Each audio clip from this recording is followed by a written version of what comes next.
What's up, Degenerate Nation? Welcome to the Big Bets on Campus podcast. This is the conference championship weekend betting preview. I'm Stuckey, and with me, as always, is Colin Wilson. Oh, baby.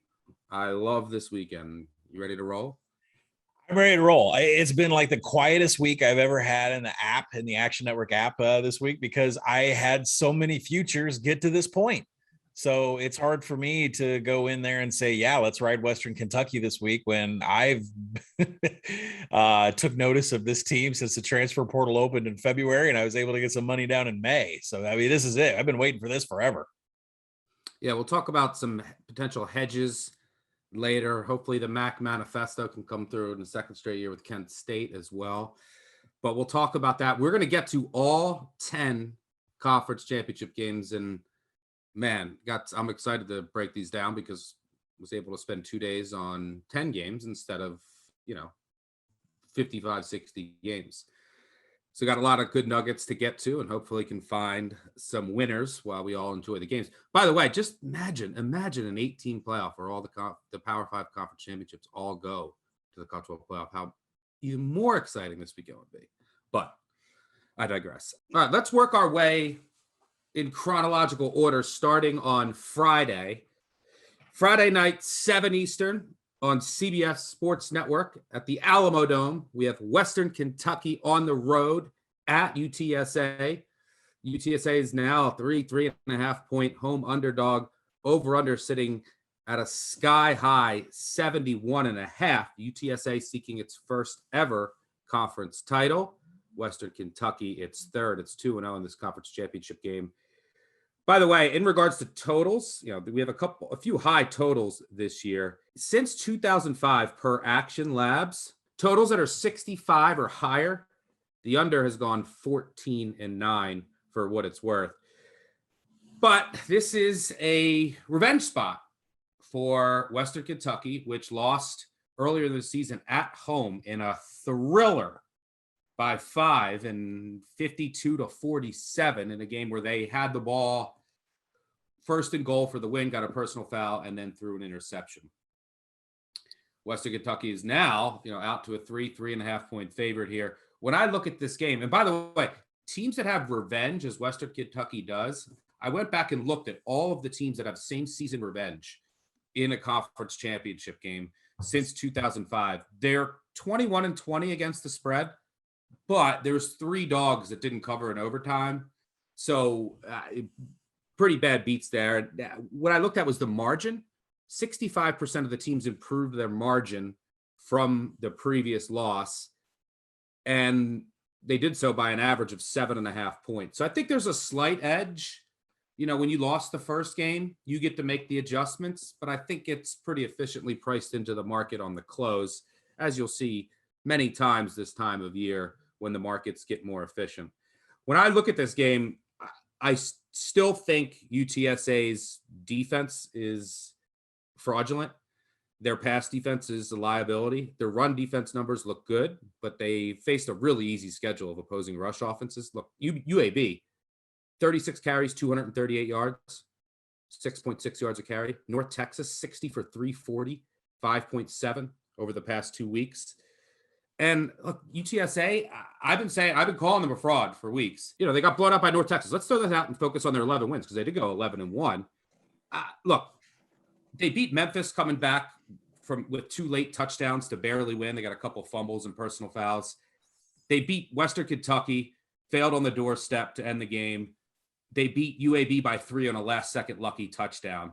They were outplayed in all 3. They had fewer yards per play in all 3. They were 3 yards per play fewer than UAB, 2 yards per play fewer than Memphis. I mean, they should not have won those games. And then let's look at the rest of their schedule. Who do they beat? Lamar, Illinois, Middle Tennessee, UNLV, Rice, Louisiana Tech, UTEP, Southern Miss. Those teams are combined 32-63. Only UTEP had a winning record. 5-0 one-possession games. Meanwhile, Western Kentucky's 0-3 in one-possession games. This offense is rolling. They've scored 31 in every game this year, and they've won 7 straight by an average of 2 touchdowns. Average score 45.3 to 18.8. Also, the defense has improved of late. I mean, their first 5 opponents, they only held 1 to below their yards per play average on the season. They've held 5 of their past 6 below by over a yard on average. And they've gotten some guys back. They've made a couple scheme changes, and that defense is playing a lot better. I also think it's just a good matchup for them. Their pass defense is much better than the run defense. UTSA has been better throwing the ball this year, even though they have Sincere McCormick. And the UTSA run defense is better than its pass defense. Well, Western Kentucky, the only team that runs it less than Western Kentucky is Mississippi State, another air raid offense. So that doesn't matter. So I think this is a good matchup for Western Kentucky. Their defense is playing a lot better than they were earlier in the year when these two teams met. I don't see how UTSA slows down Zappy Hour and this offense. Stearns with 1,500 plus yards on a fast track in the Alamo Dome. I think Western Kentucky gets their revenge. They are the clearly better team here. And, UTSA is going to score, but I think that Western Kentucky will score more efficiently and get stopped less. What say you? Yeah, I mean, I came to the same conclusion as you, but from a different angle. And first off, I don't know if anybody's having a better Twitter week than me. I've got Bailey Zappi retweeting me for some of the plays that he had last weekend, and I got a points per possession conversation going on with Eric Musselman right now. So I'm having a heck of a time on social media. But this is a game I make Western Kentucky -4.5 and a total of 72. The number opened up pick, and it's taken nothing but Hilltoppers money. And that's real money, and it's going to keep pushing until it finds some resistance. And the biggest reason I've heard about people taking UTSA, and it really just drives me crazy, some of the lazy handicapping in this industry. Well, they beat Western Kentucky earlier this season on their own turf, so they're obviously going to win here now as an underdog. That was a 52-46 slugfest. Bailey Zappi had 500 yards, 5 touchdowns, and the game had 7 lead changes. And it was a different Western Kentucky defense. You've already mentioned that. UTSA had no pressure on Bailey Zappi. They sacked him just once for 2 yards. It wasn't a true sack, but Western Kentucky kicked a field goal early. They missed one late, and Bailey Zappi threw an interception at the end of the game trying to rush in, getting a score. And that's the difference in the game. That's it. So I doubt there's going to be any field goals kicked in this game. I'm sure Tyson Helton has learned his lesson. And you would ask, well, is this going to happen again? Is this going to be a big shootout? The UTSA defense has regressed since that game, whether it be injury, beat up, tired. I don't know what is going on, but North Texas lit them up for 45. UAB, they have an explosive passing game with Dylan Hopkins. They lit them up for 31 points. And then Southern Miss has no quarterback, almost beat them. So, UTSA is bottom 5 in second order win total. If you're unfamiliar with that, it's sort of a pathag to figure out what your real win total should be. Their secondary is 99th in coverage. They're 109th in defensive pass expected points. They do not do well against the explosive pass. And, Western Kentucky right now is 11th in offensive finishing drives. They've had 44 TDs to just 15 field goals. I can't see them kicking a field goal in this game. If it's like 4th and 8 and they're on the 23, I don't see them kicking a field goal. For Western Kentucky's defense, it's improved. Since that game against UTSA, they haven't allowed over 21 points since October 9th. I couldn't believe that when I looked that up. I just thought the defense gave it up to everybody. Marshall's a very competent offense. The Herd had only 1 explosive drive and 1 methodical drive. Florida Atlantic 4 yards per play. 4 yards per play, Marshall. They average 6.5.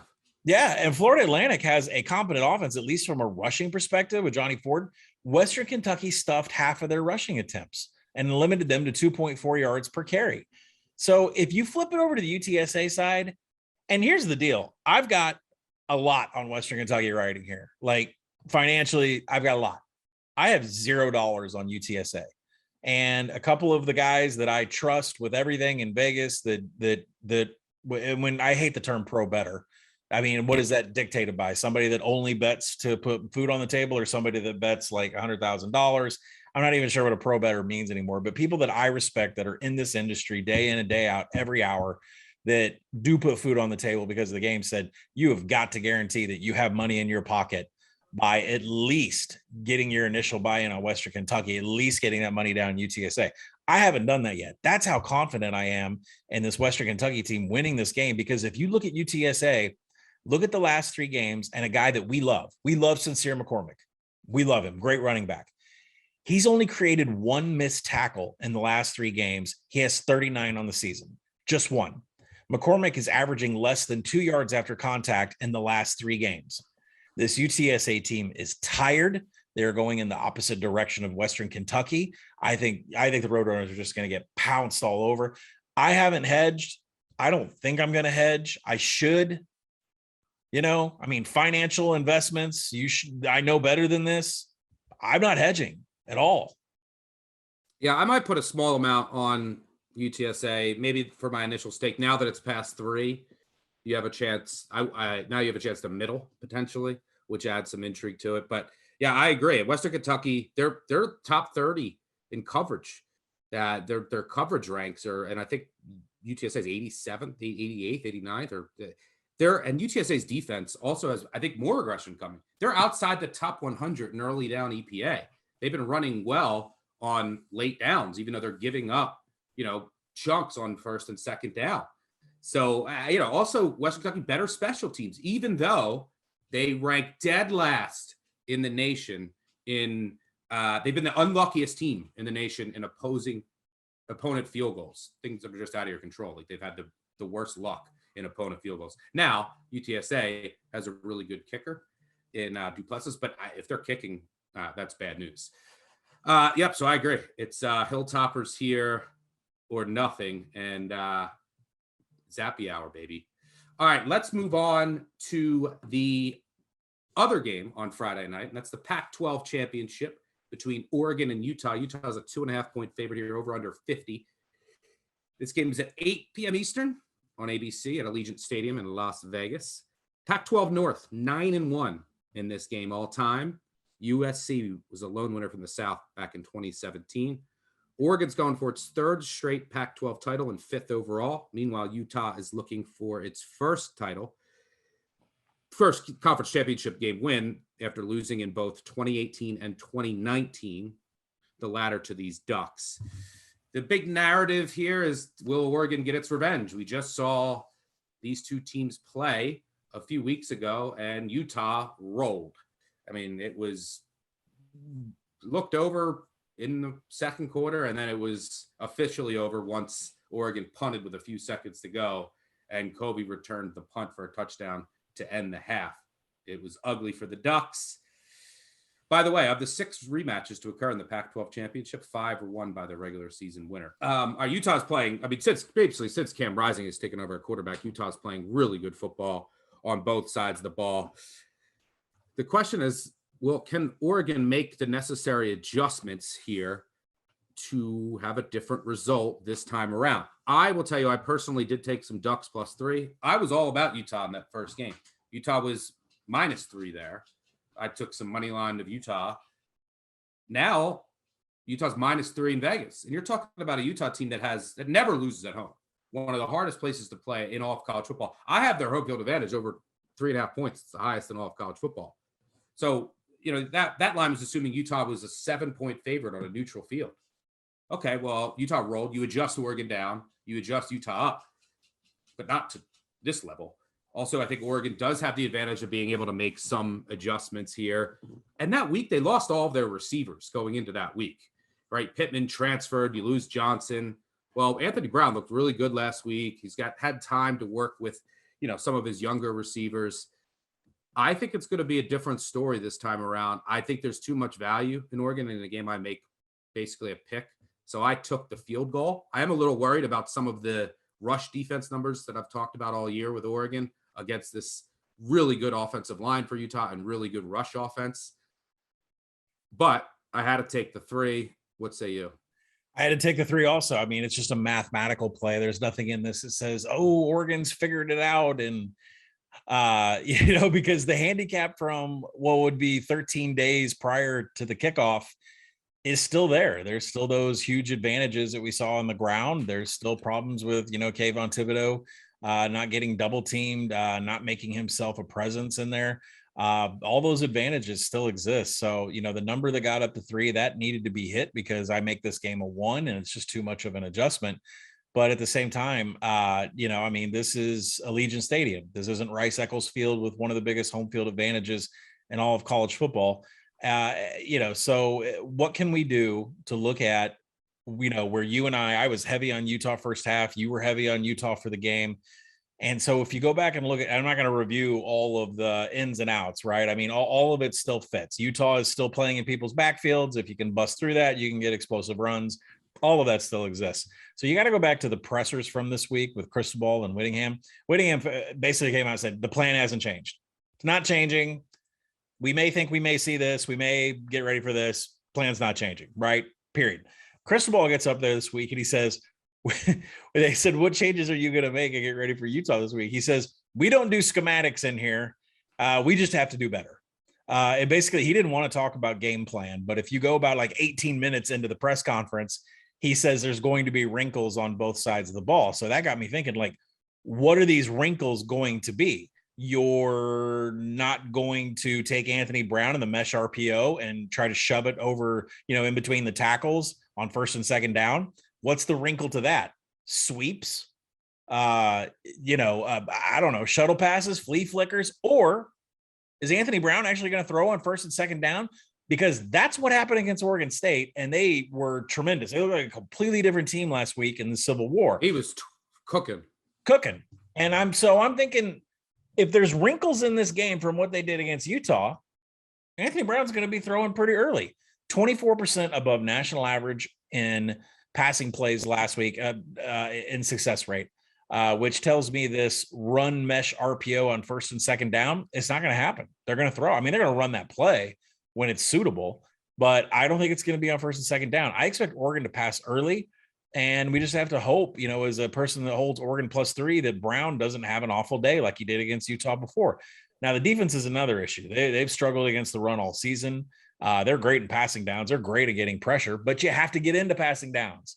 I believe Utah ran 48 of 68 plays in standard downs. Oregon could not do enough to get them off schedule. So we'll see.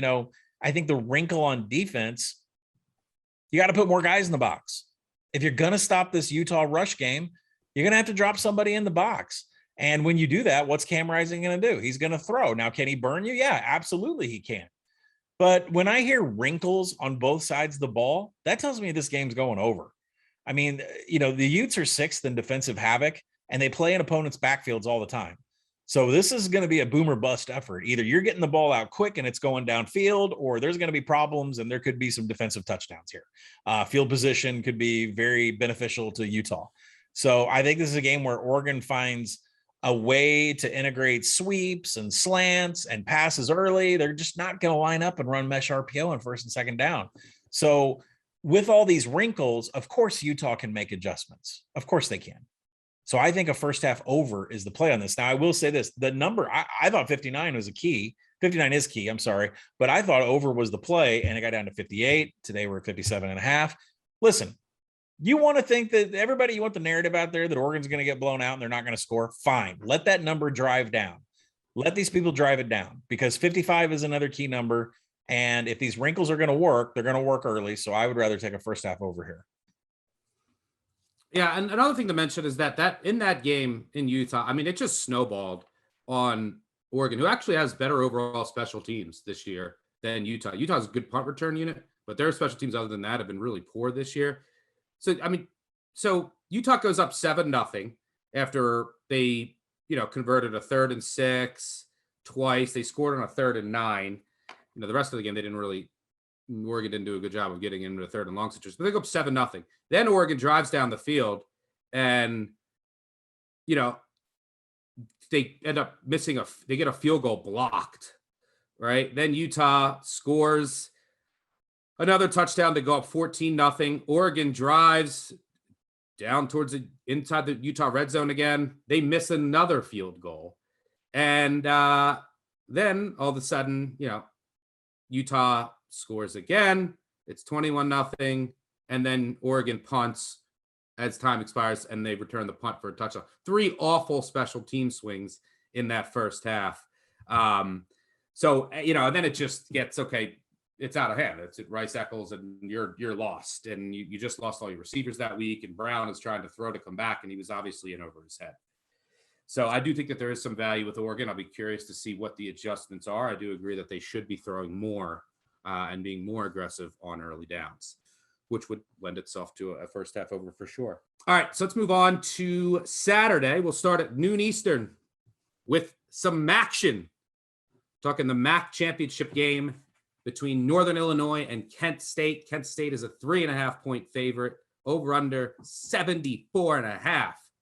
Talk about some action. This game's at noon Eastern on ABC at Ford Field in Detroit. Kent State 0-1 in the MAC championship game. They lost in 2012 in their only appearance. Northern Illinois 4-4 last appearing in 2018. Kent State hasn't won a conference championship since 1972. They will have to beat Northern Illinois for a second time in order to do so here. The first meeting, they won 52-47 in an absolute shootout. By the way, Northern Illinois has revenge after losing 52-47. Western Kentucky has revenge after losing 52-46. Kind of odd. But Northern Illinois, look, they've had a hell of a season. This was a team that was projected to win 4.5 games, and here they are in the MAC title. But they've certainly been fortunate. They're 7-2 in one-possession games, 4-0 in games decided by 2 points or less. They've won 4 games by 1 or 2 points. And think about that, how close those games are. And then think about that they're 19 of 23 on fourth down on the year. 19 of 23. That's 82.6%. That leads the nation.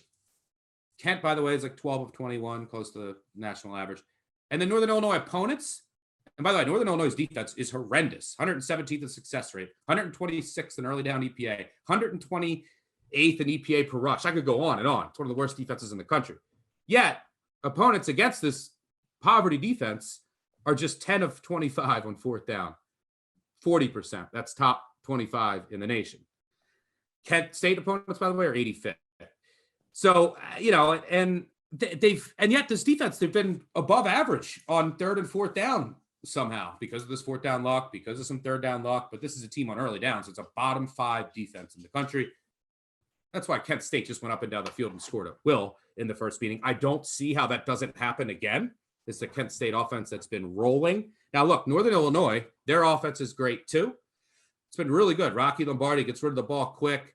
They have some really good receivers. Anyone they put in the backfield can run it. They could get Tyrese Ritchie back, one of their better receivers, but Trayvon Rudolph's a walking explosive play. He had over 300 yards receiving against Kent State in that meeting. But here's how the game's going to go. And Kent State's defense is awful as well. Kent State's going to score and score quickly. I mean, they were scoring over and over again in under a minute in that first matchup. And then they can't kick it off. It's the worst kickoff team in the nation. They have 6 touchbacks. That's the fewest in the country. Teams are starting on average at the 35-yard line after kickoffs. National average is like the 26. Yeah, it's really bad. So not only is they can score quick, and then the other team is starting sometimes at the 35, 40, 45. They're just going to score. This should be a shootout. I don't think the market is properly adjusting for, 1, these Kent State poor kickoffs, 2, the track, which I think adds like about 1.5 points or so playing at Ford Field. A lot of times these MAC teams play outside on, bad fields. This is a fast field here. So I think I make this total 80. So I played all I've been doing for the past month is playing Kent State overs, except that Akron game where I didn't go near it because, they really didn't have to win or, once they got up, they just kind of took their foot off the gas. They played slow that game. But when they're actually running their fast offense, it's just an over machine. Their games routinely hit 90 points. So I like the over. I also like Kent State. I have 14-1 futures. I might add Northern Illinois plus 3.5 because all they do is play games that are decided by 1 or 2.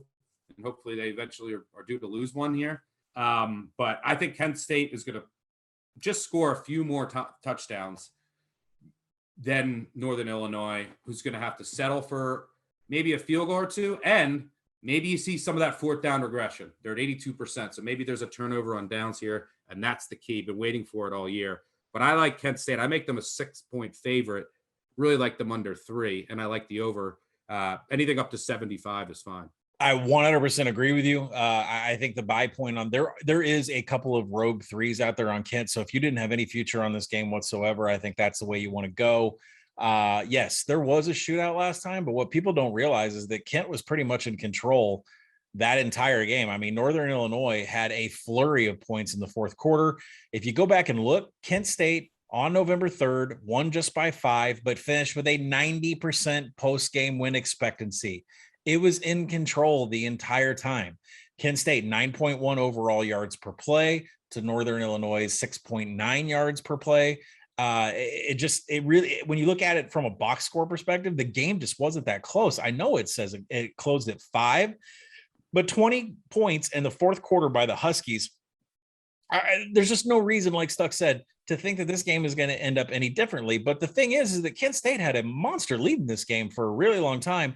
And even though Northern Illinois is outside the top 100 in tempo and they don't move very fast, I think it's really important to see what they did in the fourth quarter of that game. So down by 18 points, they scored 3 touchdowns. They only took 6 minutes off the clock and they ran 28 plays. So why does Thomas Hammock run his offense with a pace outside the top 100 when against Kent, you scored 3 touchdowns under 6 minutes and 28 plays? I think that kind of success, I know the number is high. I think 74 is extremely high. I think it should be down around 72 if we're, I don't know what key numbers are above 70, but to me, this has Kent team total written all over it. There is nothing in Northern Illinois' defensive numbers. They're bottom 10 in almost everything. They're bottom 10 in defensive havoc. They're bottom 10 in defensive finishing drives. There's nothing that says that Kent's not going to be able to do what they want on an extremely fast track. So for me, if I was playing this and I didn't have any futures involved, I'd be on Kent team total over. For those of you that do have Kent future tickets, like Stuck and I do, I am going to be playing back on the Northern Illinois side just because they've had this voodoo horseshoe up the ass. They went and saw a tarot card reader in New Orleans, and for some reason, the black magic is all on their side. But there hasn't been any resistance in the market. As Stucky and I record this on Thursday late afternoon, the number is still going 3.5. I've seen 3.5 juice at some shops. I want the best Northern Illinois possible and maybe get both sides of it, but you can definitely expect a Northern Illinois coming through the app to take that side. But again, like I said, if you have no prior play in this, Kent State team total over is definitely the play I would make. Yeah, I mean, there should be a ton of points in this game. So you might be able to get a better number live on either side. Maybe on Northern Illinois. I mean, that game finished 52-47. It was 7-0 at the end of the first quarter. Kent State scored 31 points in the second quarter. And Northern Illinois was 4 of 4 on fourth down. I expect them to be aggressive on fourth down again. So that could lead to points either way. They're either going to be like turning it over or, Kent State's going to get it or they're going to score. And, the numbers, Northern Illinois games are weird. Look, they've won 4 games by 1 or 2. They go for 2 when they're down. They just go for 2 at all these weird times. And that makes like 3 not as key. So, maybe if you're at 3 and you can get a cheaper money line, it might be the way to go. I also could see someone deciding to go for 2. We saw that last week at the Kent Miami game. All right, can't wait for that one. Noon Eastern, the drinks will be flowing. If you're in Lexington, let me know. My wife's out of town. I'll be having a party at Stuck's. Flash fast, baby. All right, let's move on to the Big 12 championship, also at noon Eastern on Fox in Arlington, Texas at AT&T Stadium.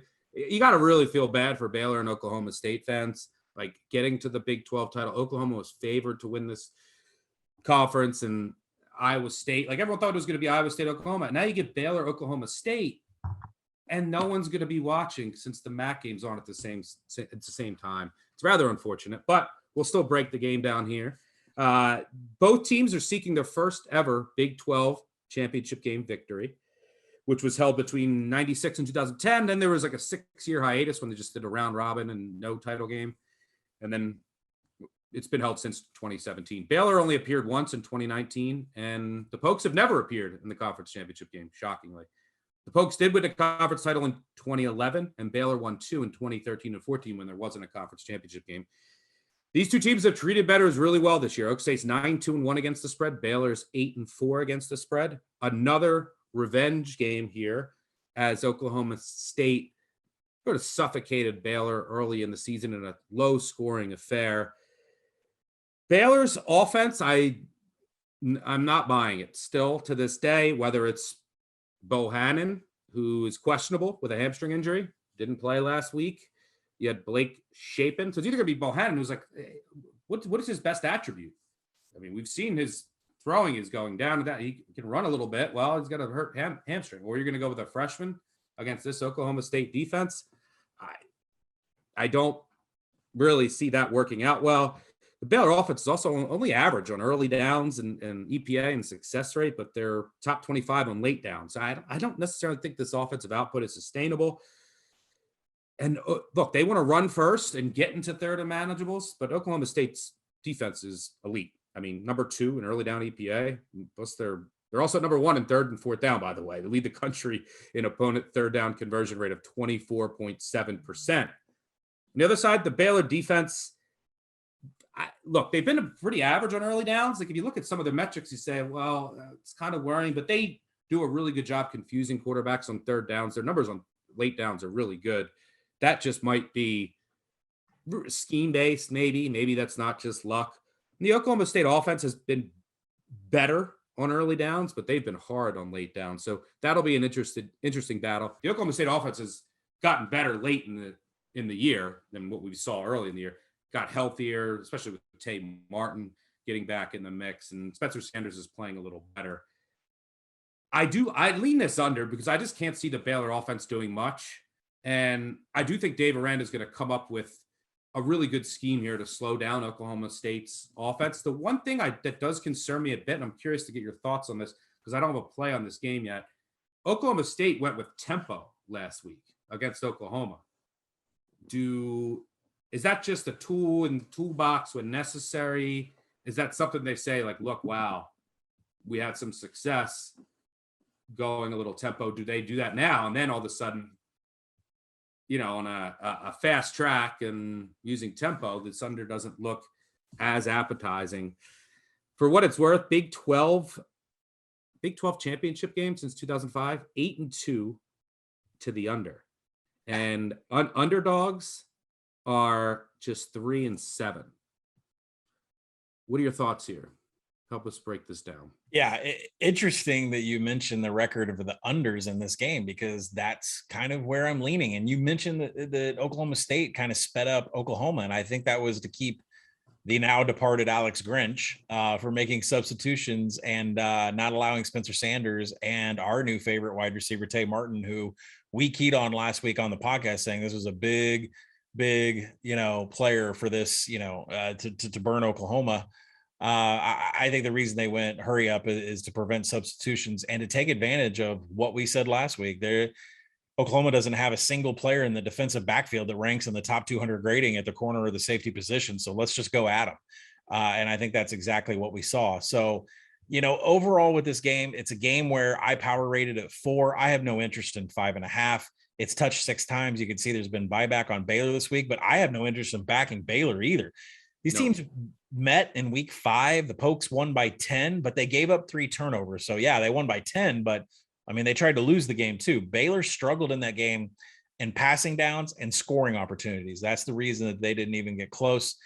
And the most fascinating matchup on the field is going to be Broyles Award candidate offensive coordinator Jeff Grimes for Baylor taking on Broyles Award candidate Jim Knowles, who's a defensive coordinator for Oklahoma State.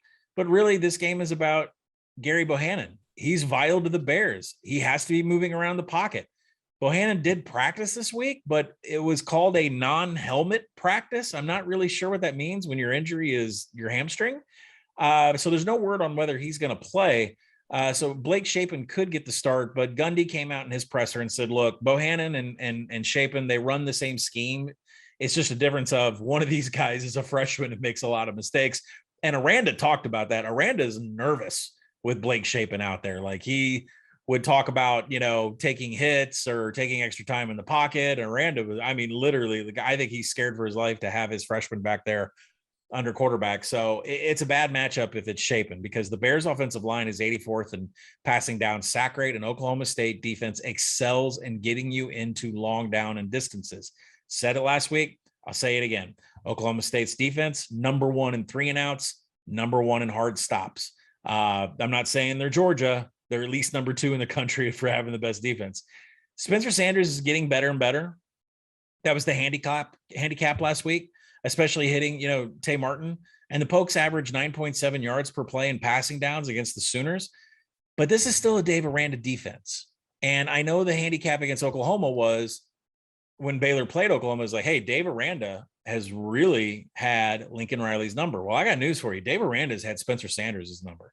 If you look at the last 2 games where Baylor has faced Spencer Sanders, he's had 5 interceptions. So, Spencer Sanders has not been able to figure out this multiple 3-3-5 look where people are moving around, they're disguising coverages and blitz. Sanders doesn't have a good history at all throwing. So I don't think what we saw with Tay Martin running, just gashing down the sidelines, I don't think that's happening here. At the same time, Baylor's not scoring. They averaged 25.5 points through the month of November. Bohannon's beat up. We don't know the shape of his hamstring. I think there could be some turnovers if Shapen is in there, a little careless with the ball.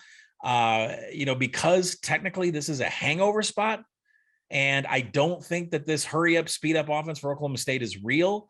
And Sanders has struggled against Dave Aranda. Bohannon's limitations with his hamstring. Give me a first half under in this game. Yeah, I could see that. And then you don't have to worry about one of these teams potentially speeding it up if they get down big or throwing a lot more in the second half, and then you get some turnovers.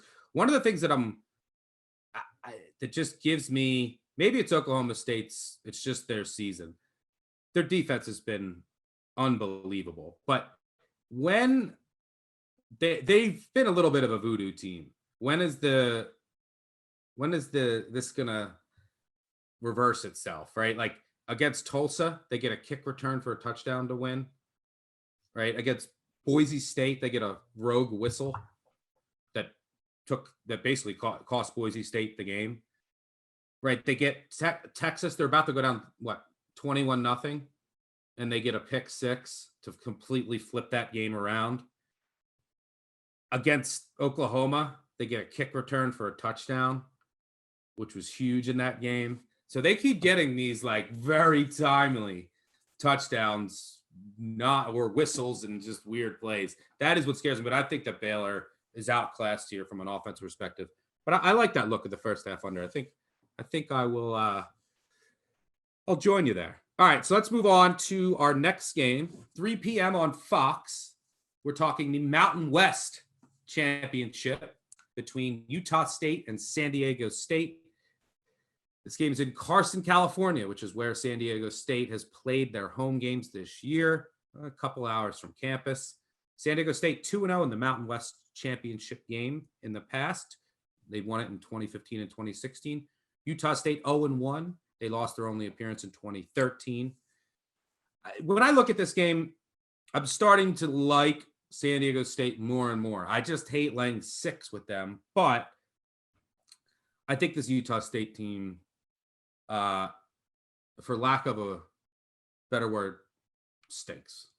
So let's just take a look at this Utah State team, which has won 8 games.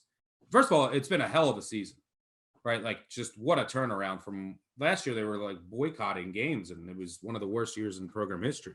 Now to be in the Mountain West Championship game. But let's take a look at this this schedule, shall we?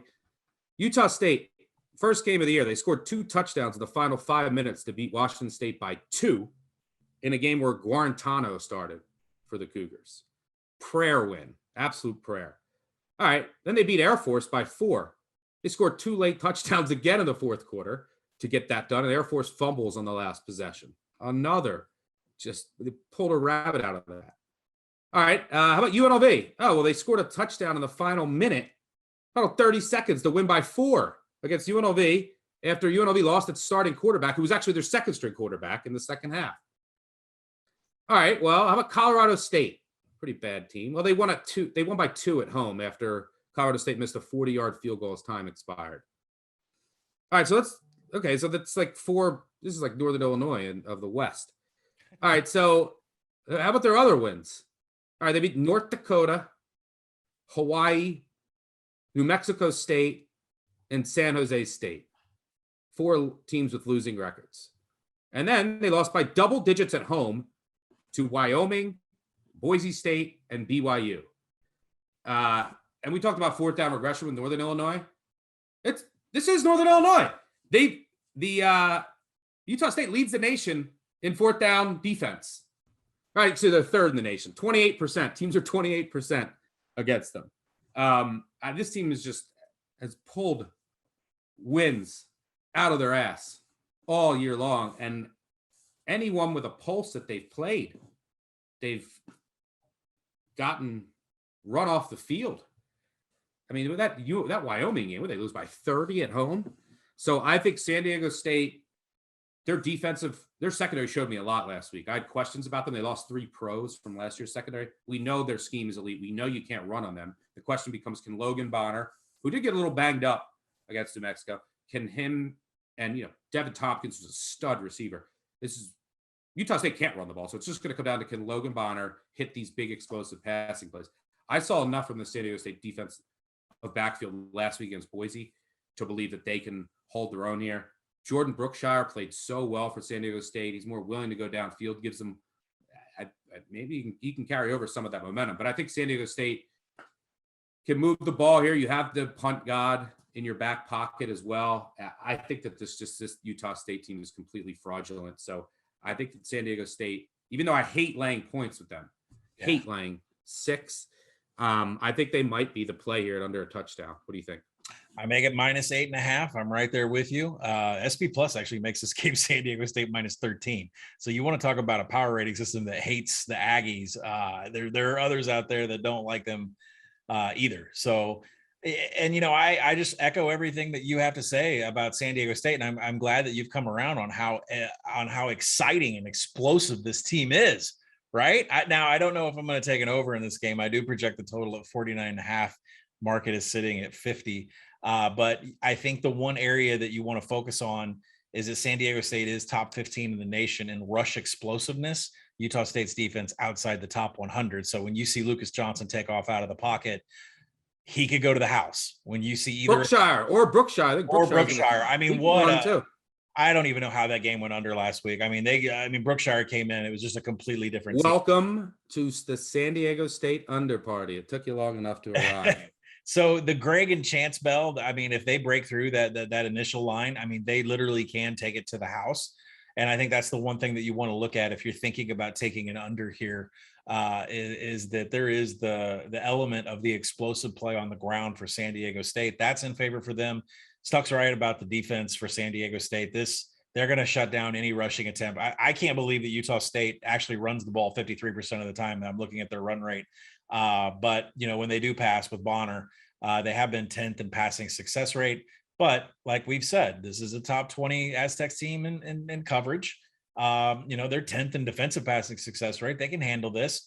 And then there's just a big difference in havoc here. There's 2 things why you can accept taking San Diego State -6, because it is a big number for that team.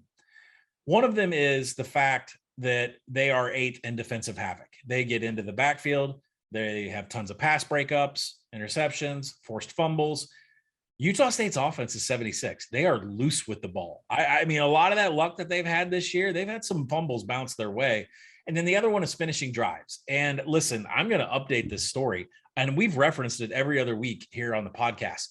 There is a direct correlation to winning finishing drives, covering the spread. And there is a monster gap in finishing drives in this game, particularly when San Diego State is 18th on defense. Utah State is outside the top 100. Utah State needs that explosive play to score points, and it's just not going to come against the Aztecs. So I'm going to lay the 6 here. As a matter of fact, I'm going to push some money across the counter while you and I are podcasting, because I think this thing can go up even higher. There's one book at 6.5. I'm just going to take the 6 and we'll have fun with this one. All right, I'm in. All right, let's move on to the Sun Belt Conference Championship. Talk a little Fun Belt here between Appalachian State and Louisiana. This game is at 3 p.m. Eastern on ESPN in Lafayette, Louisiana. This is a road game for Appalachian State. Another game where we have same season revenge. Louisiana really took it to Appalachian State earlier this season. There's only been 2 previous conference title games in the Fun Belt. Last year got canceled, right? At least we get the Fun Belt this year. Full fingers crossed. I assume it will happen. And in both conference title games, App State beat Louisiana. Technically, Louisiana is the reigning champ. They're co-champs with Coastal Carolina because the game got canceled. But the question here is, what did Louisiana do to dominate that first game? And can App State turn it around? I say yes. I took App State -2.5 here. There's a couple things. There's a couple things that I like here. Number one, Louisiana has just not impressed me at all this year. When is this close game luck going to run out? There's 6-0 in one possession games this year, 5 by 5 or less. How about the last 2 years? They're 12-1 in one possession games. I mean, that's just insane. They beat 3 bowl teams this year. Georgia State in the final minute, App State and Liberty with a 10-1 turnover margin in those 2 games. App State just 2-1 in one possession games, 4-1 versus bowl teams with that lone loss coming against Louisiana. I think that game was an anomaly. And the App's offense is, they haven't been great at running the ball, but they've been really good at throwing it. And that's strength on strength here against this Louisiana team. Their secondary has been excellent. On the other side of the ball, Louisiana's offense has been just really underwhelming all year, and the App State defense has been dominant, and they just keep improving week in and week out. The Cajuns are a better running team than they are throwing, but the App State their run defense is so stout.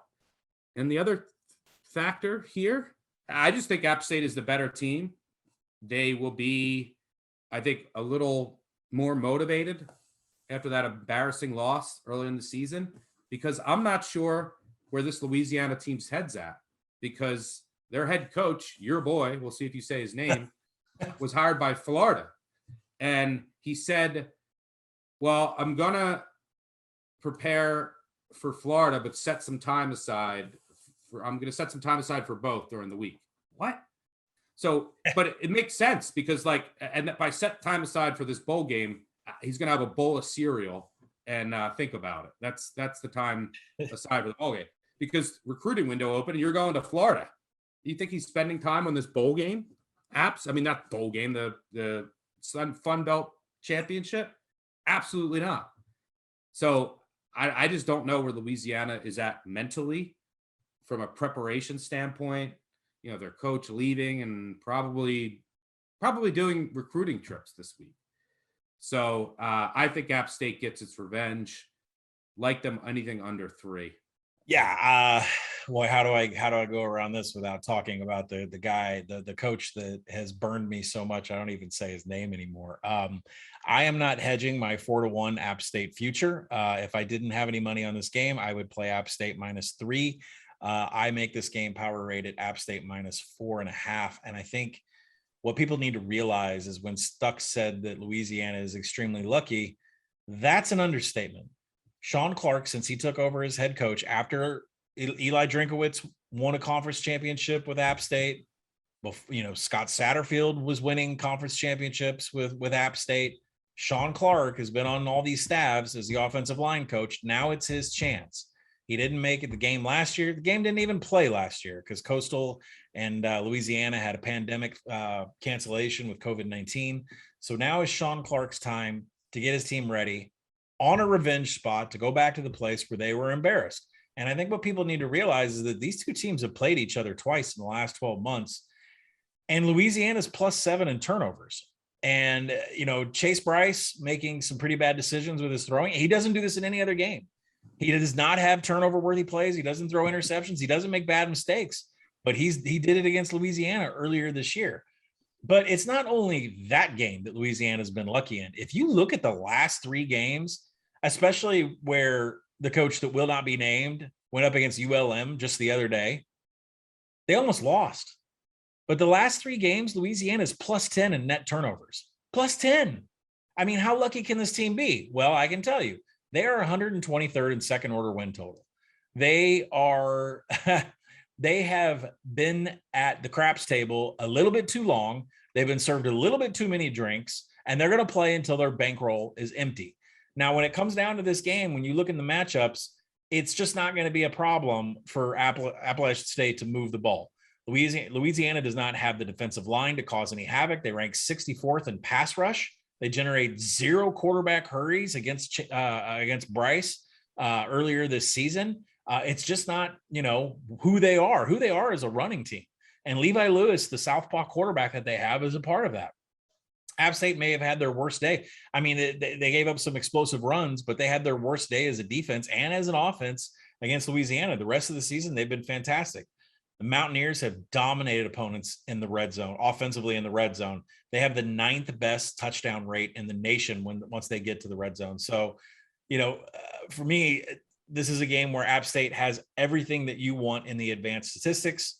There's motivation there. There's revenge there. There's a coach and a team that has been living on turnovers. And I think, even in that game that they lost, Appalachian State stuffed 14 of 43 rushing attempts. That exceeds national average. So they've proved it to me. They just don't need to turn the ball over. Now, saying all that, there is a little something that scares me in this game, which is why I would not go above 3. And I would probably play this pretty light.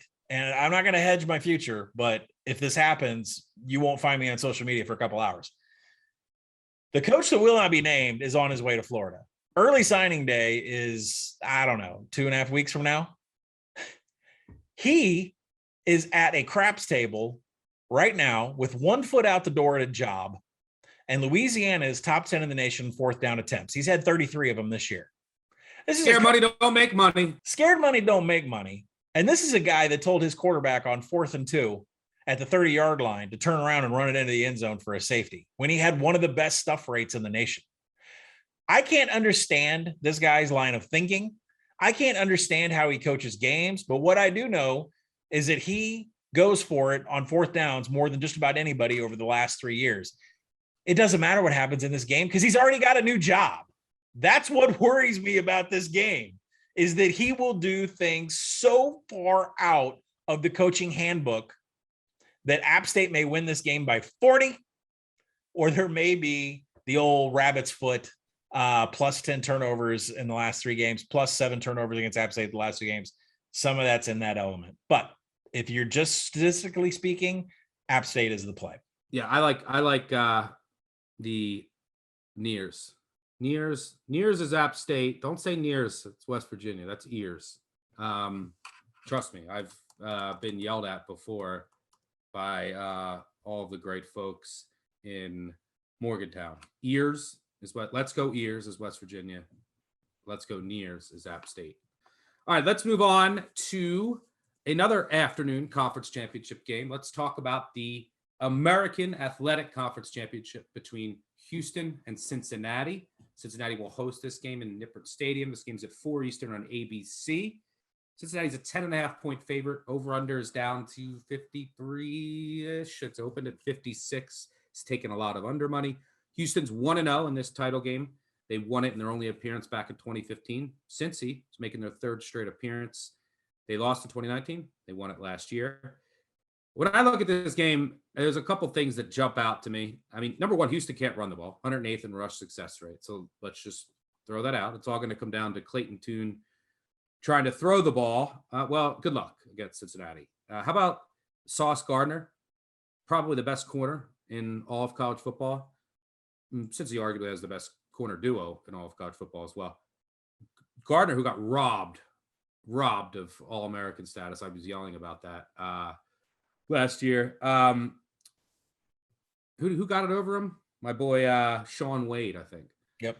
Unbelievable. But Gardner, do you want to hear some stats? Hasn't allowed a touchdown in over 1,000 snaps in his career. 1,000 snaps, not a touchdown. He's allowed 127 yards for the season. 60 or fewer yards in 22 straight games. 42% career completion rate against. 0.2 yards per attempt against. He's also really good in the run. So, then you have Bryant on the other side. So here's the question. So all it comes down to is, can Houston get Dell, their star receiver, cooking?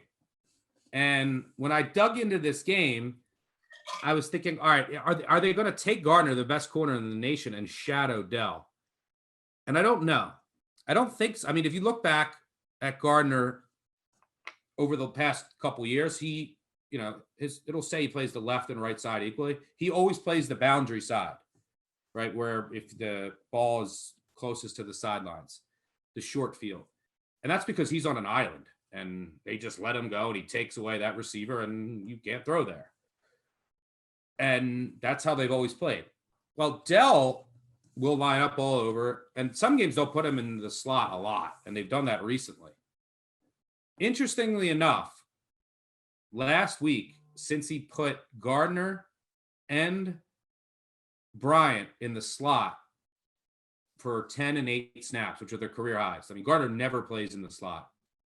And Gardner's played 20 slot snaps this year, 2022 slot snaps. He's allowed 1 catch for 2 yards. So I think that since he was doing that, knowing that, okay, if Dell is going off in the slot, let's get them some game experience in the slot, and they're going to move Gardner or Bryant in the slot. So I just can't see this Houston offense moving the ball. You have to throw it. Like, that's the only way they can move the ball is throw it. They can't run the ball. You just can't throw on Cincinnati with their elite secondary. And look, Houston's numbers are good. Their offensive numbers, pretty good. But let's take a look at who they've played. Think about these passing defenses. Texas Tech, Rice, Grambling, Navy, Tulsa, Tulane, East Carolina, SMU, South Florida, Temple, Memphis, UConn. I mean, they haven't faced a good passing defense yet. So I think they're in for a rude awakening here. I think they struggle to get to 17. I do really like the Houston defense. They've done some nice things. I do think that this is one of Holgerson's best defensive units. And I think that they can contain this Cincy offense. I really like the under. I played the under 54. And look, these two teams don't play fast either, so that works in your favor. I just think this Houston team is really going to struggle to move the ball. Their defense, I think, could keep them in it. I don't think Cincy needs style points here. That's an interesting question, but I don't think they need to run this up or will. And I don't think they necessarily can just run it up against Houston's defense. So I like the under here. And I think that if I had to take a side, I make the line about right. I would put a gun to my head. I would take Cincy because I just don't see Houston sustaining any sort of offensive success, because I do feel confident that Cincy has a plan for Dell if he's going off for the slot. And that's pretty much the only way that I can see Houston moving the ball. One other thing, Houston is one of the best all-around returners, if not the best returner in the nation, DeMarcus Jones. Well, Cincinnati, one of the best kickoff and punt efficiency teams in the nation. They don't let you get anything in that department. So there goes that as well. And that's a way that Houston can score in a flash. So I think that I feel confident that now Marcus Jones is going to break one, but at least I have a really good coverage and kickoff and punts. What do you see here? Yeah, I mean, as we've been talking about this, I wanted to take the under in this game. I wanted to look for an angle because I echo everything you say about the Cincinnati secondary. Completely shut down the SMU team. And Houston, I mean, 85th in rushing success rate, 113th in line yards on offense. They're not going to run the ball at all. It's going to be the Clayton Tune show, and he's going to go to his top receiver. And the problem is, we talk so much about Sauce Gardner, but Kobe Bryant and Brian Cook are actually have higher coverage grades than Sauce Gardner. And you can't deny what Gardner's been able to do. But it's funny you mentioned their positions because, I was looking at that myself this week. Gardner, 719 lined up at corner, 49 in the box, 42 in the slot. And then, you see that again with Kobe Bryant. They actually pulled him out. He played 20 snaps in slot, 16 in the box, 769 at the corner position. So I'm not sure if they're going to pull Sauce Gardner out and put him on Dell and say, shut him down, or if they're just going to have him shut down one side of the field. I think they'll be quick to make adjustments if something doesn't work. Yeah, I think they're going to start him on the boundary and have him shut down one side of the field. And then if they need to move Brian over at first into the slot, I think that's the first plan. And then if they need to, they'll move Gardner over. And whoever's doing those coverage grades should reevaluate, because Gardner's the best player. That's why we don't take their special teams grades. Anyways, there's just a big gap everywhere here. It's a game that I power rated 10.5. So it's right on the number. SP Plus makes it 12.5. So if you follow that, then you would want to take some Cincinnati here. It's a total I also make at 53. So we're right on par with what we've got in the market. So this is a really tough game. I do have a future, a very large. Yes, I did in May lay $1,600 to win 1,000. Cincinnati opened minus 160 to win this conference. And I said flat out, they will not be minus 160 on the money line in the conference championship game. I will go ahead and lay that kind of money right now. So I'm not worried about hedging it. And I actually think Cincinnati probably more than likely will cover this game. They could shut Houston out, considering Houston's just a one-trick pony with the throwing. Now, the defense, you're right. They are good in a lot of categories. Number one in pass rush in the nation. That's been a problem for Cincinnati's offensive line. They're 82nd in pass blocking. But there's a lot of other things that point to, Cincinnati having success here with Desmond Ridder, especially in, running the ball. Some explosiveness numbers suggest that they're going to be able to get off the mark here, especially from a rushing perspective. Standard downs explosiveness, Cincinnati's 5th in the nation. That was a big reason that I was hitting on all these, 50 burger team total overs earlier in the season, is because first and second down, they were taking shots down the field. And I just wouldn't be surprised to see that happen here. Cincinnati has the edge in finishing drives, but Houston isn't too far behind. Really close matchup, except for the fact in one area, which is Houston can't run the ball at all.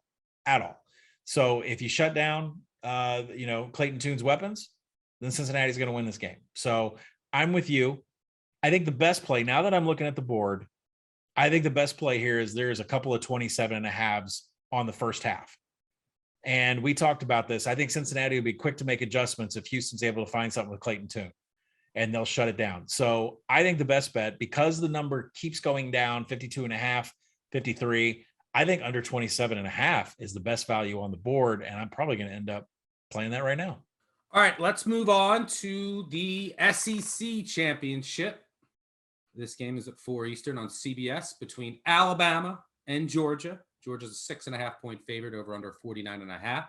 This game will be played in Mercedes-Benz Stadium. By the way, if you're into total trends, the SEC conference championship game since 2005, 11-4 to the over. Get all these athletes on that fast track, and you tend to see a lot of fireworks.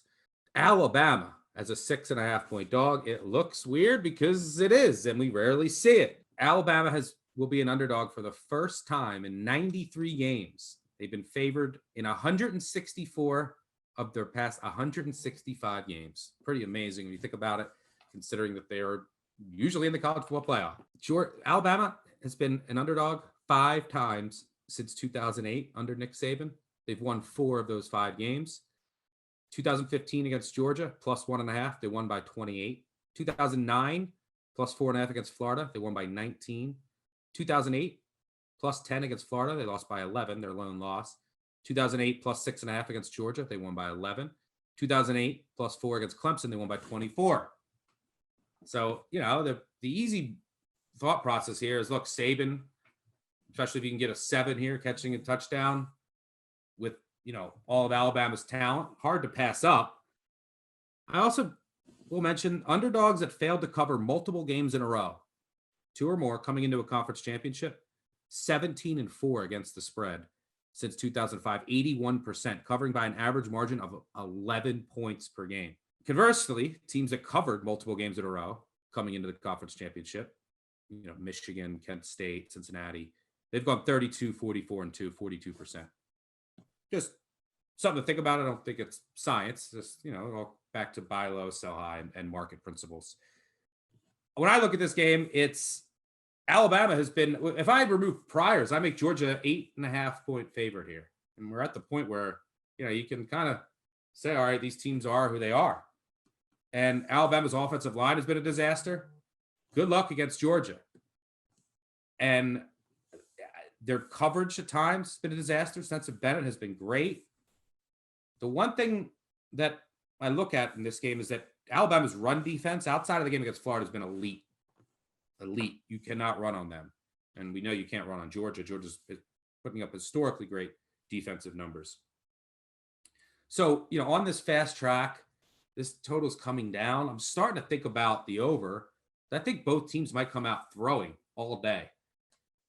Can Bryce Young get time to throw the ball is one question. Can Stetson Bennett throw in a closer game for 4 quarters and sustain this success? That's another question. But the more I dig into this game, I mean, this is an Alabama team that barely escaped Florida, barely escaped Auburn, barely escaped LSU, just lost to Zach Calzada, poverty results. And I just keep thinking, all right, maybe Georgia, I think Georgia just might blow the doors off of Alabama here. Motivation wise, all right, maybe, I mean, Georgia, if they lose, they're still into the college football playoff, presumably. So maybe do they hold some things back for the college football playoff? And Alabama has to throw everything in the kitchen sink here. Maybe that's an angle. But it's hard to make a case for Alabama other than, all right, Nick Saban's catching, 6.5 points. What are your thoughts here? Yeah, and I think that's the only defense that people have when they say, well, you got to back Alabama here, 6.5 points. It's been 100. He's been favored in every game except one in 129 games since 2009. And that was against Georgia, and they won the game 38-10 and yada, yada, yada. I mean, it's just like stuff that isn't meaningful to this game. What is meaningful to this game is that Alabama's offensive line has been due to cost the Crimson Tide a game, and it's going to come in this game. Auburn absolutely dominated the Alabama offensive line. Arkansas absolutely dominated the Alabama offensive line. Bryce Young has been running around. I called him the best dart player in the world last year because he just looks for the empty spot on the field and he throws it. Now, that doesn't mean to take any of his ability away. I mean, I saw him make some plays with his legs and maneuver around the pocket, and he's got a pump fake that really, gets some defenders to move out of the way. So there's some talk about Bill O'Brien being out the door to Virginia Tech. There's some talk about, Bill O'Brien's lack of creating explosive plays. But hey, let's look at it. Brian Robinson Jr. is hurt. Roy Day Williams is out for the year. One scholarship back now. One scholarship running back is left on this offense. It's a depleted offense. And the offensive line, I'll say it again.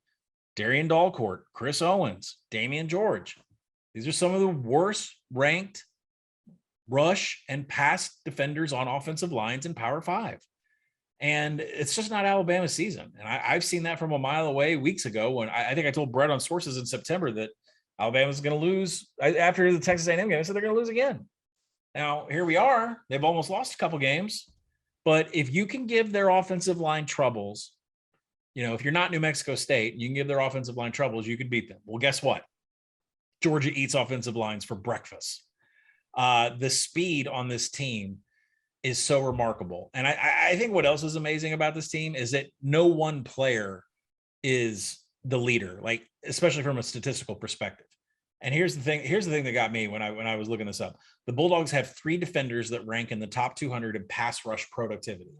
Pass rush productivity is a new stat from PFF that kind of integrates everything: sacks, hits, hurries. They have 3 players that rank in the top 200. They have 4 members of the secondary that rank in the top 200 individually in coverage grading. It's a collective effort. It's next man up. They're deep. They're fast. And what's the one thing, just from the eyeball test, that's my favorite term for all you people that work at ESPN. From the eyeball test, you can't go east to west on the Georgia defense. They are too fast at the linebacker position for you to try to cut a corner. You can't go up the middle against Jordan Davis. He requires a double team every single time. So what is it that you have to do against the Georgia defense? Something that a couple teams have tried, but they haven't been very successful, and that is throw it deep in between the hashes. I don't know how Alabama gets a couple of their receivers. Mechie is not looking like Mechie of last year. Williams not looking like anything that they've had in the past. I don't know how they get these guys deep over 10 yards in between the hashes against this secondary. But that's the only way to attack this Georgia defense, and they just don't have it. So when you flip to the other side of the ball, Stetson Bennett's numbers are great. I don't even know how to say this. Like, he's one of the best quarterbacks in all of FBS. And he said in his press conference, when he made comments this Monday, he said, I'm more patient. I know when to throw the ball away. I know when to leave the pocket. I know when to stay in the pocket. Like, he's more comfortable. And he's been at Georgia for so long now that, he's put up better numbers from a big time throws and a turnover worthy play perspective than JT Daniels. And that's the reason this 5-star JT Daniels that is, basically graded the same as Justin Fields and Trevor Lawrence a couple of years ago. He's sitting behind Stetson Bennett. If that gives you a clue, it's not a joke anymore. Like, the kid is really that good. So, for me, this is a game I power rated 7. I've got a Georgia plus 275 to win the SEC in my back pocket. If you don't have that and you were just betting this game, I think the over is the better play. And the reason the over is the better play is because what I just said, Alabama can't run the ball. Brian Robinson is beat up. There's no room for him to run in between the tackles with this offensive line. Trey Sanders. And you can't run against Alabama, and Georgia's run offense hasn't been that great. You can't run against Alabama. Trey Sanders couldn't run against Auburn. So what does that leave Alabama to do? It leaves Bryce Young to hit the open spots on the field, and there's not going to be that many of them. But there's going to be a lot of throwing. There's going to be a lot of up-tempo. And I think if you look at what Bryce Young did last week, and Kirby Smart said this in his presser on Monday, and that's when I wanted the over immediately. He said, if you watch what Bryce Young does now, his release point is super fast. So I went and dug into the numbers. A typical release point for most quarterbacks is 2 to 2.5 seconds. If you go back and look at last week's game, 1 to 1.5 seconds. You go and look at any clip, any play he makes, 1 to 1.5 seconds. We are back to Mac Jones, right? Like Mac Jones got rid of the ball so fast. It didn't matter if the defense had a sack rate that was number 1 in the nation. You weren't going to get there. And you're not going to touch Bryce Jones because he's now out of the hands in 1 second. So I like the over in this game because if that doesn't work, it's either going to be picked off, great field position for Georgia, or it's going to be an explosive play and the chains are going to keep moving at chunk yardage. So I think the over is the play here. I don't want to take a side. If I had to, I'd take Georgia. Alabama's due for a bad one. This is it. I think Bill O'Brien's out the door. See ya. He won't be in whatever, Outback Bowl or wherever the hell Alabama's going to end up. But I think it's going to be bad enough where Alabama's not going to be in the college football playoff. But over is my best bet. Yeah, I like and these are two coaches who are extremely familiar with each other's defensive schemes, right? And know how to attack them. You're on a fast track. We've seen these SEC championship games consistently go over. And I think both teams are going to be throwing a lot. All right, let's move on to the ACC championship between two unlikely contenders, Wake Forest and Pittsburgh. Pitt is a 3-point favorite, over under 71. Wake Forest is 1-0 in the ACC title game historically. They beat Georgia Tech 9-6 in 2006. The MVP was their kicker, Sam Swank, who made a 33, 22, and 19-yard field goal. Georgia Tech's quarterback in that game in a loss, Reggie Ball, was 9 of 29 for 129 yards. Calvin Johnson, by the way, had 8 catches for 117 yards. He had 117 of the 129 yards. Poor Megatron. Just never could get on a great team. Wake also won a title in 1970. Pitt's 0-1 in the ACC title since coming over in 2013. They got drilled by Clemson in 2018. All right, I got a couple angles for this game. I like Wake Forest +3. I think that there's a couple advantages for Wake Forest. First, Pittsburgh's defense, are extremely aggressive, right? And they play a lot of guys in the box. They play man, a lot of press man or quarters coverage on the outside. They leave their corners on islands, and they, are shooting gaps and they create a lot of havoc, tackles for loss, and they have a lot of guys in the box, so it's really hard to run against them. Hence their elite, havoc numbers, run defense numbers across the board. But I think they're really vulnerable in the secondary, and it's not being accounted for in the market. Number one, they have Eric Hallett, who's their starting free safety, is in the slot almost every play, guarding the slot receiver. He's been lined up in the slot 342 times this year, third most snaps in the country. 175 corners have taken at least 75 snaps in the slot this year. Only 8, this is when they're targeted, I should say. Only 8 have allowed more than 2 yards per snap. He's one of them. He's allowed 53 catches for 696 yards in the slot, both highest in the nation. 4 touchdowns, 1 interception, 103 at quarterback rating allowed. And against many bad passing offenses that they faced. By the way, Wake Forest has a guy named Roberson. You might have heard of him. He had over 1,000 yards this year. He lined up in the slot 467 of 588 snaps. this year. Also, got another guy, A.T. Perry, another 1,000-yard receiver. He's 6'5". These Pitt corners are small. And this is a Pitt defensive backfield that lost 3 pros, although I don't know if Paris Ford's not on an NFL roster right now. But, a cornerback who had the lowest completion percentage allowed last year, and another, their star safety who did so much for this defense. Opponents are only 4 of 21 on 4th down against Pitt, by the way. That leads the nation. And when I look at what they've done against really good passing offenses here, let's see who they faced. Western Michigan, good passing offense. It's a MAC school. Yeah, they lost at home 44-41. Tennessee, they gave up 34 points. They probably would have lost that game if Hendon Hooker starts. Joe Milton started the first quarter and a half before getting benched. All right, they played New Hampshire, UMass, Georgia Tech, Vatech, Clemson. None of those teams can throw. How about Miami? They could throw. Now that Van Dyke's in there. Oh, well, they lost 38-34. All right, they played Duke. Duke threw all over them in the first half. Holmberg before he got hurt. Duke put up 30 on them. North Carolina, all right, they won 30-23 in overtime. That was in weather. There's a reason that they only scored 23 in regulation against North Carolina's defense, too. And then they played Virginia, really good passing offense. Okay, Virginia put up 38. And then they closed the year with Syracuse, who can't throw the ball either. So they face so many offenses that just run the ball and can't throw it, and that's perfect for their defense. Anytime they faced a competent, explosive passing offense, they've gotten torched. I think they get torched here again. Look, Pickett, Addison are excellent. They're going to put up points as well. But I think it's a good matchup for Wake. Wake, dreadful run defense. Well, Pitt can't run it. Not a good pass defense, but they're a little better against the pass. Wake Forest can't really run the ball. Pitt, elite run defense. Well, who cares? Wake wants to throw, and they're going to throw all day. The only thing I worry about is this mesh point and how much pressure Pitt can get. You saw Clemson cause some problems for Wake Forest in that aspect. But I think Sam Hartman and company cook here. I think this game is a true coin flip, and this Pitt secondary is going to get exploited. Hallett is going to get cooked all day. Here's the deal. I've broken this down from every angle, and I come to the same conclusion that I think this game goes to overtime. Like, I would actually hit an overtime prop on this game. There are too many advantages for both offenses. Wake's defense has had troubles all season.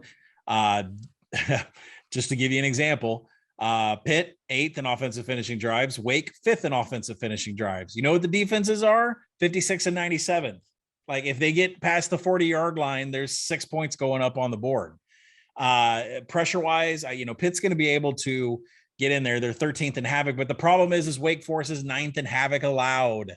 Like, there's an answer for everything that I have here. Like, Pitt does have a great defense. Pitt is top 10 against the rush, but Wake Forest is just as deadly throwing the ball with Sam Hartman than they are running the ball here. Both teams are top 20 in the middle 8. Both coaches, Narduzzi and Clausen, they know how to manage the clock. These special teams are 36th and 19th. You look at some bad parts of the team, they even match up too. Pitt's 115th in rush explosiveness. Wake's 111th in defending rush explosiveness. Like, even where they're bad, they match up. So there's no like one big statistic that says, one's going to take advantage of the other. I think the one that stands out is in passing downs. Pitt has a very high rank in sack rate, and Wake Forest is 122nd in defending Hartman. But a lot of that could be him trying to extend the plays, taking off from the pocket and trying to do things in 3rd and 4th down when he has to. This is power. Pitt also played a lot of bad passing offenses trying to throw on 3rd and long. Yeah, that's true too. I mean, that's a good way to beef up that number. So it's a game I power rate at -3.5 for Pitt. So I don't see a whole bunch of value in the number that's 3 on the board. It has flickered down to 2.5. Total sits at 71 in the market. It's a number that I have at 70. But considering that these two teams dominate on offense and finishing drives against two defenses that don't dominate in finishing drives, and plays per minute, these two teams' pace is 4 and 19. I don't know how you don't play an over, and I think this game is going to overtime. So, I guess it would be a Wake Forest play for me, but I think it's a number you can get live better at 7 or 10. Now, let's talk about the other thing. If you happen to have a future on Wake, there's lots of opportunities up to about 5-6 weeks ago to get a future on Wake.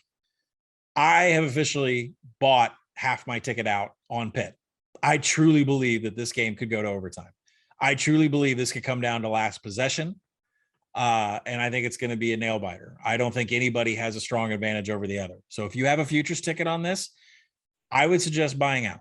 I have shopped for the best money line out there on the market. Got limited, but still, I still chopped my ticket, my Wake Forest future in half, and I don't have any reservations about it. And I've been completely honest about Western Kentucky and App State. Like this one, I truly couldn't figure out who's going to win. Time to chop that futures ticket. That's how I'm playing this. All right, let's finish things up here with the final. Covered 9. We got 1 to go. Let's talk about the Big Ten Conference Championship between Michigan and Iowa. I don't think anyone predicted that. Michigan is a 10.5-point favorite under 43.5. This game we played in Indianapolis, 8 p.m. on Fox. By the way, totals that are under 46 in conference championships since 2005. The over has gone 8-1. Michigan's first ever appearance, by the way, in the Big Ten title game, which has been held since 2011. Iowa's 0-1. They lost in 2015, 16-13 to Michigan State. The Hawkeyes will look to become the first ever team from the West to win the Big Ten Conference Championship game. The East is 7-0 since the divisions were realigned. Ohio State won 5, Penn State 1, and Michigan State the other. Michigan, bettor's best friend, Bodog Jim, 10-2 against the spread this year. Is there a letdown after their biggest win in forever for that program? I don't know. I mean, you win this game, you go to the conference championship, but these are still college kids, so maybe they're a little flat. But when I look at this game, what do we say all year? I said this on our podcast last Sunday on our recap episode when we looked ahead to some of these games. Pretty simple handicap for me. Iowa can only score. Iowa's offense is dreadful. 111th in success rate. 100 outside the top 100 and everything. Poverty offense, impoverished. They can't move the ball. The only way they score is on special teams, field position, and turnovers.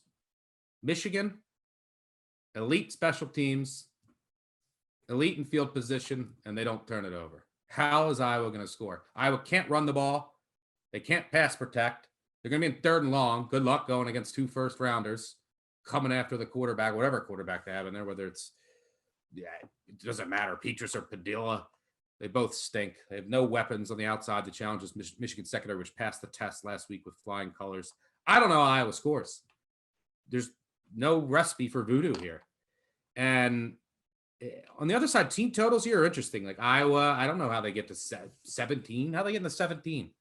Michigan, by the way, their team total is 27. Iowa's held 34 straight opponents to 27 points or less, which is interesting. Both, these are great defenses, but Michigan's an above average offense, and Iowa is an absolutely disgusting offense. And there's just no avenue for points here for Iowa. Maybe the voodoo comes and all of a sudden Michigan decides to turn it over, play bad on special teams, but this isn't Nebraska. And if you look at some of these Iowa results lately, this team is made of horseshoes. I think that Michigan should cover this. I'm a little worried about the letdown. I think the number, there's not a ton of value in the number either. I'm really tempted by the under, but like I said before, unders less than 45 have gone 1-8 when they're under 45 in conference title games since 2005. Although the one that did go under, Iowa, Michigan State, 16-13. So I just don't see how Iowa can put up points. They could easily get shut out. I don't know how they're going to score. I keep trying to think of ways and I can't come up with any. What are your thoughts here? I think another question is how does Iowa score and how does this game go over the total? So from a projection standpoint, I'm at 11.5. So there's no value there. Total wise 41.5. So if you want to say there's value in under 43, let me say, hold on just a second, because Iowa, known for defense and special teams touchdowns, that's going to be hard to pull off against Michigan. Michigan is number 1 in the nation in havoc allowed. We talked about that against Ohio State. They don't fumble the ball. They don't allow teams to play in their backfield. They don't throw interceptions because they really don't. They don't make risky throws. Yeah. They just don't make mistakes whatsoever. And maybe you can return a punt or a kickoff. Michigan is number 2 in the nation and special teams SP+. So there's just not a lot of room for what Iowa does to get points up on the board. against Michigan. And then you go ahead and ask, well, I should easily take Michigan. I should take the under. Well, let me hold you back. Spencer Petras has been terrible. He's been hurt. He's been benched. He's going to be playing in this game. But this offense, I mean, they're primed to have Michigan score multiple defensive TDs. If you can find a prop on defensive TDs over 1.5 for like huge juice, I'd take it.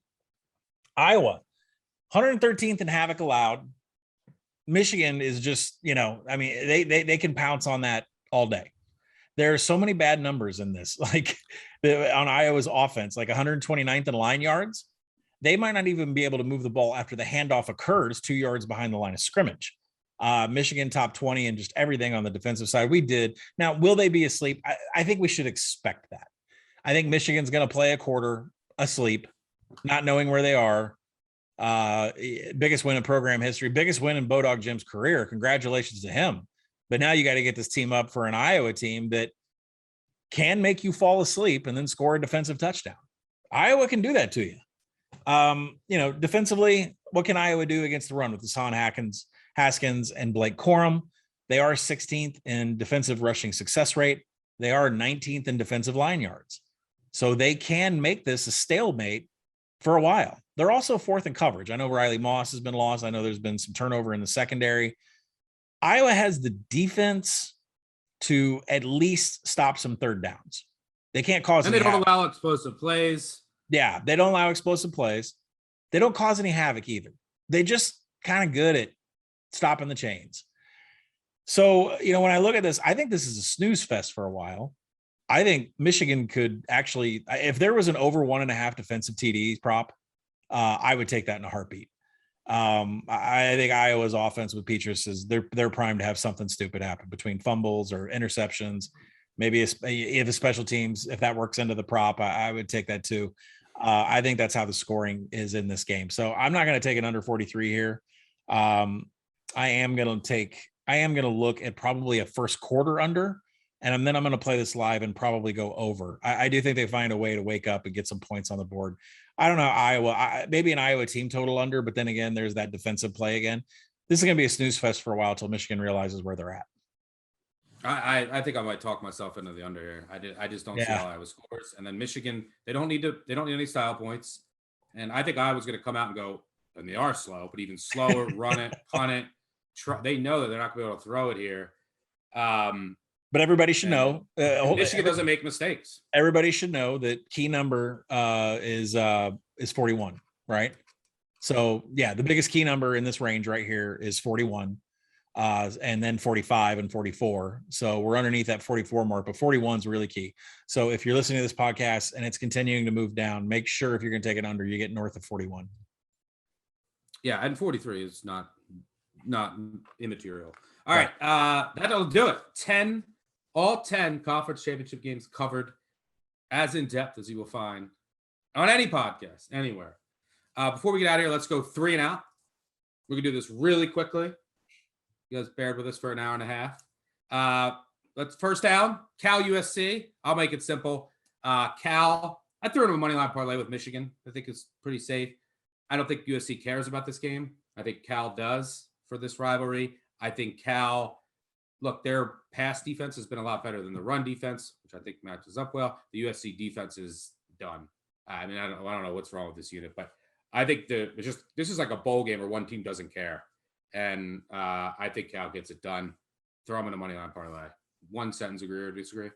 Agree. None of these players for the Trojans will be playing for Lincoln Riley. Why would they care? All right, second down. Let's talk hedging. A couple people have questions. Look, I'll repeat this. We talked about this in other podcasts. It comes down to your own personal risk aversion, your own personal financial situation, your own motive for placing the bet. Did you place the bet originally saying, hey, it's just a long shot, and if I hit it, great? Or did you say, all right, I'm going to get in the position to hedge this if it goes to the conference championship game? You also have to take into account, do you like the matchup or not? Do you think they're going to lose now? You've adjusted your expectations after you've already placed it. You also could say, all right, maybe I can get a middle here. Right? That's important too. With something with like Kent State, now it's 3.5. I might consider just betting what I did on my initial stake. is it life-changing money for you, right? If it is, then you might want to hedge it. If it's not going to make a huge difference, let it go. Most of the time, you're better off just letting your future go. There's also the live market option, right? You can maybe get a better number live. It's riskier because you might not get it. You might be down 2 touchdowns right away, but that's another option away. Maybe the amount you wanted to bet, you put half in pregame and you wait to see what happens live. Really comes down to your own personal preference. I can't answer the hedge questions for you when you say, look, I have this, what should I hedge? National title hedge questions, I'll try to get to them on Twitter, but those are really tough right now because there's the committee. You don't really know what is going to happen. And Georgia's going to be huge favorites over some of these teams. It becomes very difficult to hedge it now. You have to let these go. Like, you can't hedge a Cincy future this weekend. And then you worry about that next weekend. You didn't bet a Cincy future because you wanted to hedge against Houston at home and in Nippert in the conference championship game. Yeah, it comes out of your risk aversion, your personal financial situation, why you place the bet, what you think about the matchup now, et cetera, et cetera. So I'll try to get to someone on Twitter, but a lot of times, if you're a recreational bettor, let it go. Let it go. All right, let's do third down. Let's go our favorite bet of the weekend. Colin, I'll let you lead off. Where are you going? Well, I don't have a bet on the team for the game.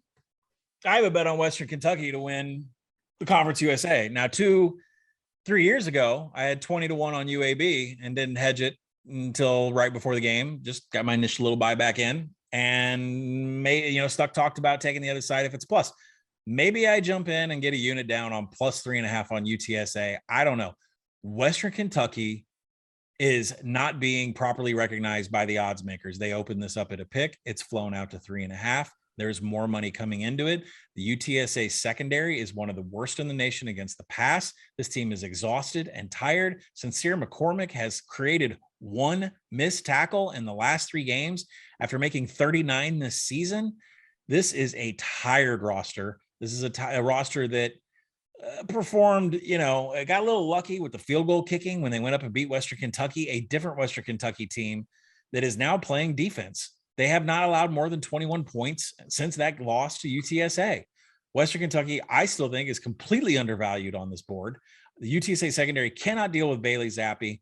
This is something we identified when the Houston Baptist head coach, offensive coordinator, got Bailey Zappi and some other players and said, we're coming to Western Kentucky to dominate Conference USA. We kept it in our back pocket and didn't talk about it at all until odds got put up in May, and then we wailed on it. Put in the Action app, one of the first things that ever went in. Western Kentucky is going to dominate this game. They're going to beat UTSA. They're going to cash all of our future tickets, and Bailey Zappi is going in as probably the greatest gambling god we've ever had in the history of this podcast since we were to Gin and Juice in 2017. Zappi hour. I'm going to be tweeting that sign and Zappi all Saturday. For my favorite bet, Houston, Cincy, under. I just don't see how Houston consistently moves the ball against this elite Cincy secondary, which arguably has the top corner duo in all of college football. I think they've started to put a plan in place to maybe move Sauce Gardner or Kobe Bryant to the slot if Dell is cooking there. That's the only way Houston can move the ball. They can't run the ball, and now you're trying to throw on an elite secondary. I don't see it. These are 2 slower teams. Also, another point to raise, Cincy very good on punts and kickoffs. That's important against arguably the best return man in the country, who's a huge weapon for Houston in most weeks. I do believe in the Houston defense. I just don't believe in their offense. They've faced horrendous defenses this year. This is a big step up in class. I think Cincy suffocates Houston here, and Houston's defense doesn't let it get too out of hand. Give me the under there. All right. That'll do it for us. Thank you for listening. Colin, thanks as always for joining me. Make sure you tune in to Big Bets on Campus live. We'll cover 4 of the marquee games on Saturday morning, 10:30 a.m. Eastern, live on Twitter. We'll both tweet out the link. Make sure you subscribe, unsubscribe, leave a review. Make sure you subscribe again, by the way. Leave a review, 5-star review. I'll probably do giveaways next week. We will have a recap episode this weekend, and we'll be probably with Brett McMurphy. We'll be talking bowl reveals and all that good stuff, college football, semifinal playoffs. We'll probably have lines out. We'll record later in the day, probably do some giveaways. So make sure you tune into that Monday morning, Big Bets on Campus podcast, wherever you listen to your podcast. Thanks again for all your support. Let's have a big weekend and then a huge bowl season. That's what we live for. It's time for us to go try to find some last minute winners. We'll catch y'all later. Cheers. Peace out.